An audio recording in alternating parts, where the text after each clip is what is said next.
Mr. President. Senator from Illinois.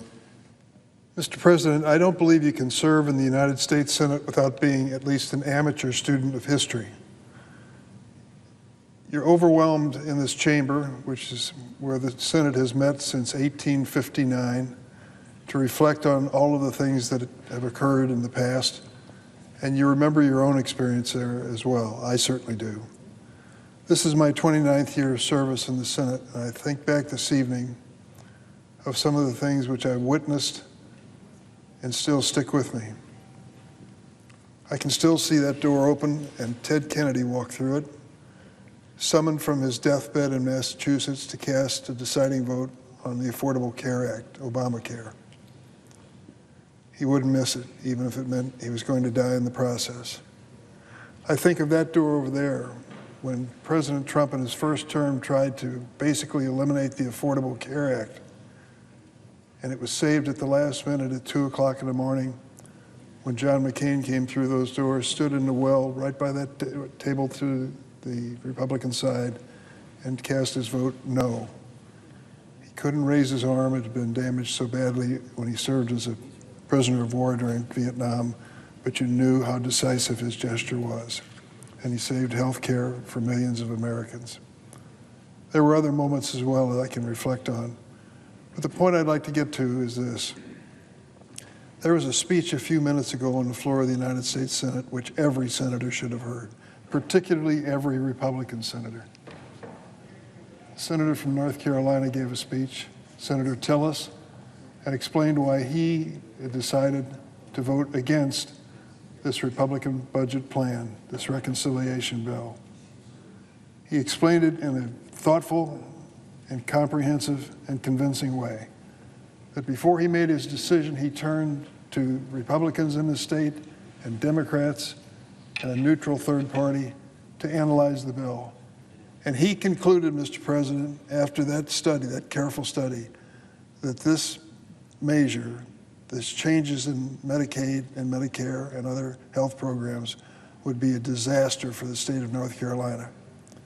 He'd made it clear before tonight that he was going to vote against this bill. And he made it clear this morning that he's preparing to retire from the Senate. I felt his statement was compelling. And I'm sorry there weren't other members on the Republican side, at least one, beyond the presiding officer present, to hear it. It's seldom that you hear a speech on the floor of the Senate that you know is so personal and so heartfelt and so meaningful as the statement made by Senator Tillis earlier. He made a decision which will be widely reported, I'm sure, and showed a level of political courage which you seldom see in this chamber. He basically said, in a positive way, that the president was wrong in believing that this wouldn't hurt ordinary people. This Republican measure, which is before us tonight, tomorrow, is going to hurt a lot of people. We estimate that 16 million American families will lose their health insurance as a result of this measure that's on the floor today. I've said it before, but I want to repeat it. If you have ever been the father of a new baby with a serious medical problem and you have no health insurance, you'll never forget that moment as long as you live. I know, I've been there. I went to the charity ward of Children's Hospital here as a student at Georgetown Law School with my wife and baby, and we waited in line to see which doctor would walk through the door and see my baby and save her life. You feel that you let everybody down in the world at that point, that you don't have health insurance when you need it so badly. It means so much to you. This bill is designed to take health insurance away from 11 million families in America. 11 million families in America in a period of time will not have the peace of mind that they have access to the best care because they will have lost their health insurance. What is it about Donald Trump taking away coverage of health care? Why has this become the trademark of the Donald Trump Republican Party? He did it in his first term, or tried to, and John McCain stopped him. And now he's trying to do it again.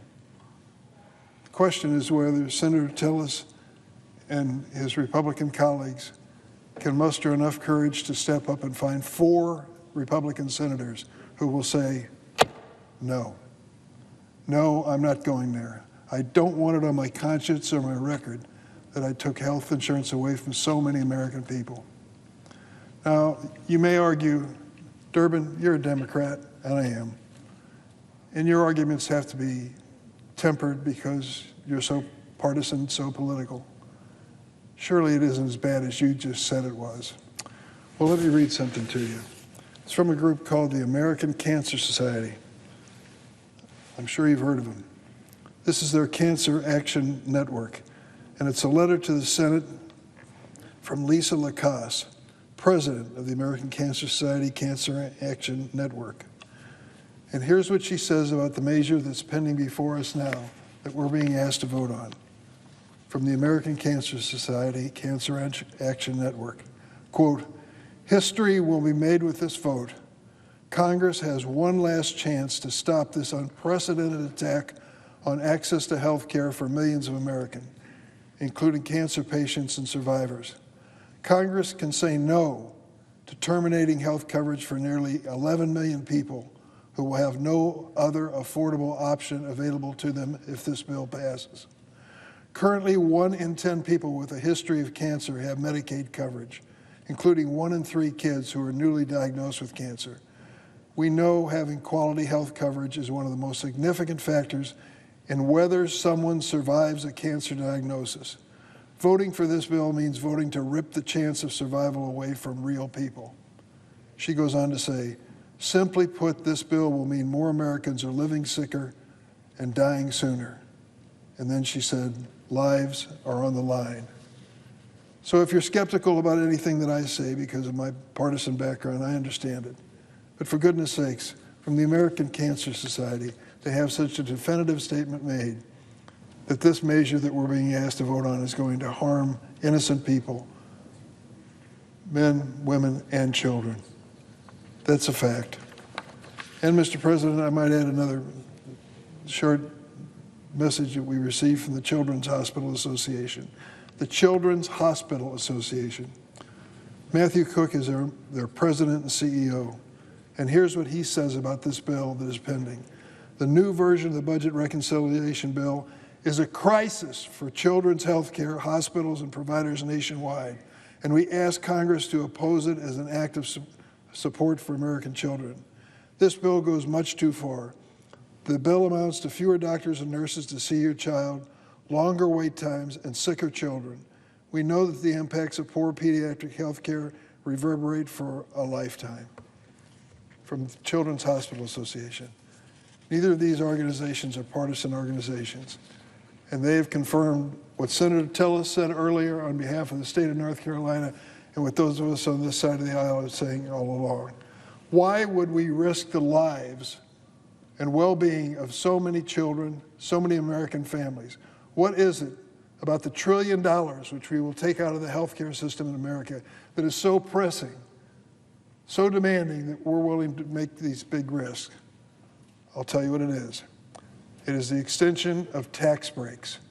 Tax breaks for the wealthiest people. Oh, Durbin, you Democrats always talk about billionaires and millionaires. That can't be true. Senator Angus King is here. He told me that he did an analysis of the actual tax breaks. And if I remember correctly, if you do a cutoff of income of $400,000 a year and said anyone over that figure is not going to receive any tax break, you would reduce the cost of this tax program by 60% or more. 60% or more. So when we talk about tax breaks for the wealthiest people in America, that's exactly what this is about. I want to give tax breaks, if I can, to working families who struggle from paycheck to paycheck.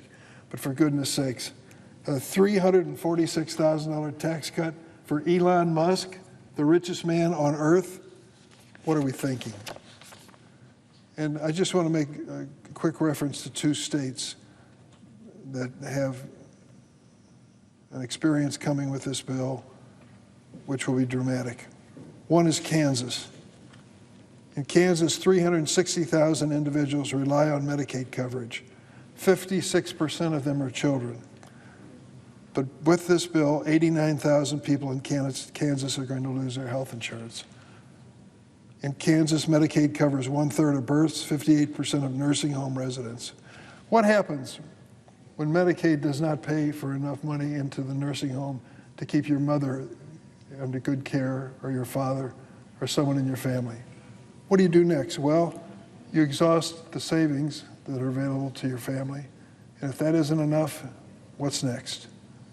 I don't know, but when I grew up as a kid, there was a spare bedroom in my grandparents' home for brothers and sisters who had no place else to go. I suppose that's going to happen to some families. Already, 28 rural hospitals in Kansas are at immediate risk of closure. To think that this measure would have no impact on those families and those communities is just plain wrong.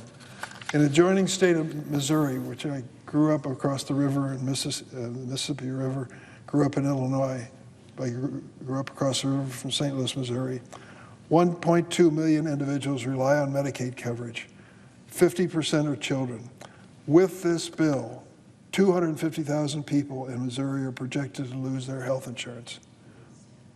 Medicaid covers 40% of births in Missouri, 65% of nursing homes. Already 10 rural hospitals in Missouri are at immediate risk of closure. Mr. President, you know as well as I do what happens in small town America, rural America, when they close the hospital.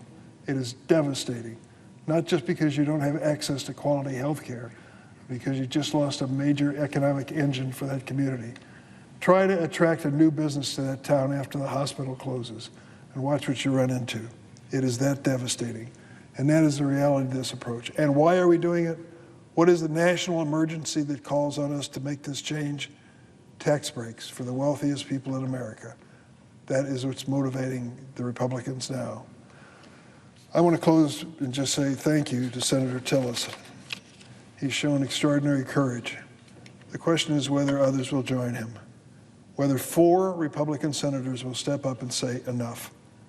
I've heard enough, I've seen enough, I believe this is wrong. There are ways we can help people who need a tax break rather than the wealthiest people that won't damage so many families, 11 million, 16 million, whatever the number turns out to be, who lose health insurance. I hope that we come to our senses and do it soon. I hope that what Senator Tillis said on the floor will inspire members of his own caucus to listen carefully, to know that he speaks the truth, and he has taken great political risk to say it. I yield the floor.